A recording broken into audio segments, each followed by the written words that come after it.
All right, guys, so we just finished our ride and drives with these units. I just wanted to lift the hoods. So to lift the John Deere hood, it is definitely a two-hand job unless you're twice my size. But if you're small like me, they're heavy hoods to lift for sure. This one is rocking the 13.5 John Deere. You guys know that already. This hood here, no key is required on this one, so you just pop this thing and it literally wants to go up. This is the 16.2 liter MAN engine, but you knew that already. 15 liter Cummins. Again, you got a grunt to get that hood up. And then the 12.4 MAN engine, and again, you have to use the key to get into this hood, okay?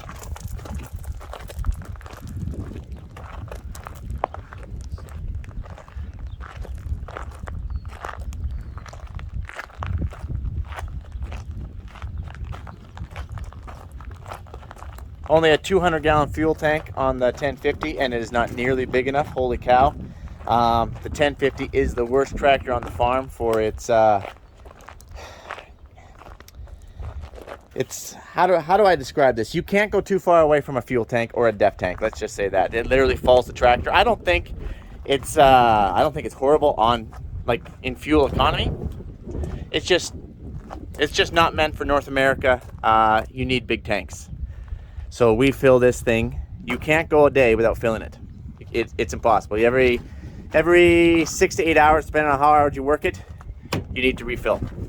Okay, that's a huge annoyance, and it's a big logistic issue for us because that throws a monkey wrench into everything. Because everything else we fill up, and we're good for the day, except for the Johnny Popper's def tank. I'll get to that. But you really have to literally just follow around with a fuel trailer just for this tractor. Wherever it's working, you have to have a fuel trailer on the field. It will have to fill up. So it's pretty annoying that way. This one, I do believe fuel tank. Let me check. I think it's 450. I was wrong a little bit. It's a 400-gallon fuel tank on the RX with only like a 22-gallon def tank. These things eat up a lot of def, or the tank obviously isn't big enough, just like the 1050. You pretty much got to fill this once a day, depending on how many hours you're going to put in. I guess if you just want to run small hours, whatnot, you're good to go. But if you want to put any kind of hours in, you have to have, we sometimes carry extra def jugs with us just to have on hand just for this. I do believe they came out with an update that has a bigger def tank. I don't think it's an update where they pay for it though. That wouldn't be John Deere. They wouldn't do that. And then over here, we have the 1167. It has a 350-gallon tank, so 50 gallons less than the RX, but it has a 35-gallon def tank. So now we're not going to get to put I got it for a couple days, but it's not like we're seeding where we can put like 18, 20 hours on it, 30 hours on it, 50 hours on it all in one shift. We're not going to have that capability. So I don't know if you have to fill this thing twice. I don't know. So I'm just giving you the stats on that one, okay? Over here, this is pre-def. Still has to do its burn, no. So there is no def tank, but it has about a 340-gallon fuel tank. So basically the exact same as the 1167. So it'd be very interesting to know who can go the longest without fueling. Obviously, it's going to depend on a lot of things, like what kind of load you're pulling back there and so on and so forth. But that would be pretty interesting to know. All right. Let's look at the track height differences. So the 1167 has a little bit taller track height than the Deere. Not by much, though. We could get a tape measure out and literally measure it. Both have 36-inch tracks, though. 36 wide. Obviously our tracks are pretty wore out. Our bogey rubbers are really wore out, but we have 4 and they have 4. So I do believe what you see for width of this 2-track is what you get. I could be wrong, but that's what I am led to believe, which I do believe right now we're the same width as the 1167 with its tracks in. So the 1167 is all narrowed up as much as it can go because, sorry about that wind. Let's see if I can't get out of this wind. because it's going to Texas. It's going after it's done here or something. So they haven't narrowed up, but it will come out to these edges. And I don't know how that's done. It's definitely not done with a button, let me tell you that. Track height versus the 4-track. Well, obviously the 4-track's got a beat.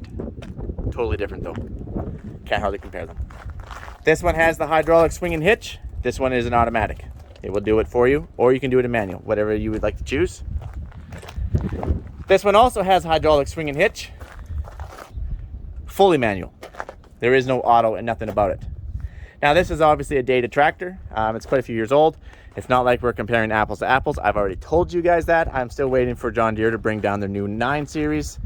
But this is John Deere we are talking about. So this Fendt 2-track, because this is the older school 560 RT, only has like a 78 or 80-ish gallons a minute flow per pump, and only has 1. So that's a serious problem, because we're maxed this thing right out when running an air drill. We can't run anymore. This thing, obviously, it's a whole other world. I think it's like 118 or 19 or something. 1 pump per block, and there's 8 outlets. That's ridiculous. That's pretty awesome, though. And you can get 3/4 inch ones, or you can 1/2 inch ones, whatever you'd like to choose. And then, obviously, on the back of this, I think it's like 117, 118 or something like that, too. It's twin pump. On this one, it's just block of 6. But I do believe the new ones you can also get up to 8. And then we got over here on the 1050. This is a 112 gallon or something. I don't know. They're all close. They're twin pump. It doesn't really matter when you're going 5 gallons here or there, okay? It doesn't really matter. We got block of 6. Inside ones are 3/4, but you can put on whatever you would like to do. And each block is 1 pump. So that's pretty much it in a nutshell, you guys.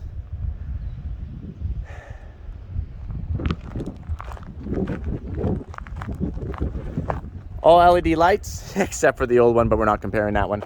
But new to new, I don't know about this one, but I just assume. But this one I know for sure.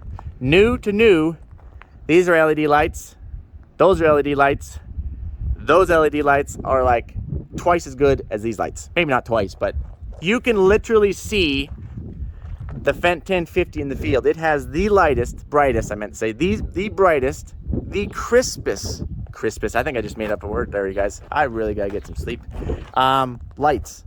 Where the John Deere, yeah, they're LED, but they still have a bit of an orange tinge to them. They're not like the old yellow smeller lights by any means, but they still, you can identify a deer in the field, and you can identify a 1050 in the field.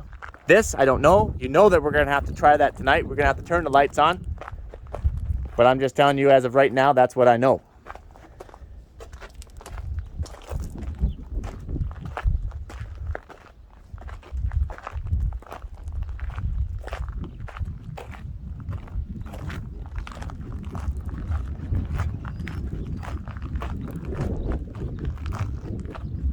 I don't know if you can get a fridge in these new ones, these new Fendts. Obviously, you can get a little fridge in all the John Deeres. You have a big one in the 1050, but it's just a cooler. Fendt is very well known for their coolers. I hate coolers. Okay, give me a freaking fridge. Like the cooler in our Ideal combines are a joke. I can't even keep. Oh, actually, I might take that back. The 1050 might actually have a fridge. I've never used it. I think it's a cooler. But anyways, the ones in our Ideal combines are a joke. You put it on max, and my cheese and my buns still melt inside on hot days. It still melts inside, you guys. The Johnnies, they know what they're doing, because they put an actual fridge in there. Yeah, it's only the size of a Coke box, but they put a fridge in there. And if you turn it up too much, you will literally freeze your lettuce. It will turn crispy lettuce into even crispier lettuce, okay? So that's awesome. Obviously, the sound system, Deere wins hands down every time. Every time. Don't know about this sound system yet, but I just assume. Looks like a cross between a Challenger cab and a Fendt cab, so just assuming. Okay, guys, that's it for now. We are going to go and hook this equipment up. We're actually going to move it out. We actually got to take all this equipment about 20 miles. We're going to go to a slough bottom. It's the only thing we have left. No, we're not going to seed it. We're going to hook a Degelman Pro Tail onto it. And it's going to be a freaking pain in the butt, you guys. I'm serious about that, because that Degelman Pro Tail is not fun to hook up. And we're going to have to hook it up, unhook it, hook it up, unhook it, hook it up, unhook it. No, I don't even think we're going to bring the 1050. It's just a waste. We know that it's not going to compete. And that's just one more hook up and unhook that I really don't need to take or do. Okay, guys.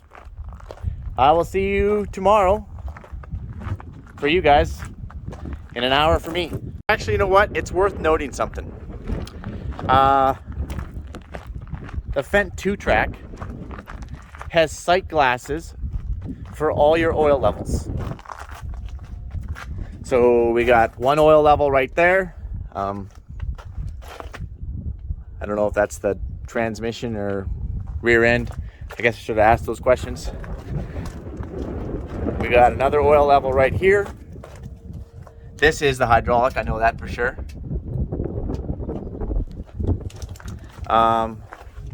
We got oil level in all the bogies, all the wheels, oil level. Sight glasses. I meant to say sight glasses. I'm losing my mind out here. And also right here, there is literally a sight glass for every oil level, except probably the engine, obviously. That is awesome. So let's go over here. Do you guys see a little sight glass? Yeah. No.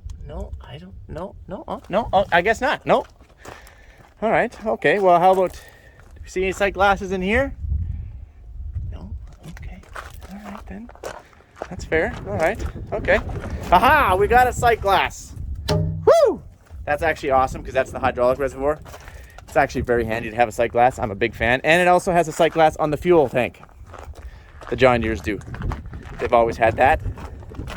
So the 1050 does not have a sight glass on its hydraulic oil level. I wish it did. It's a digital one inside.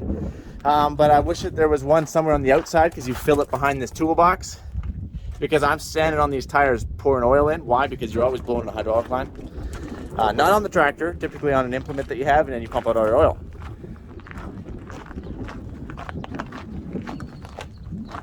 It'd be nice if they had one on the fuel as well. There's nothing on the fuel.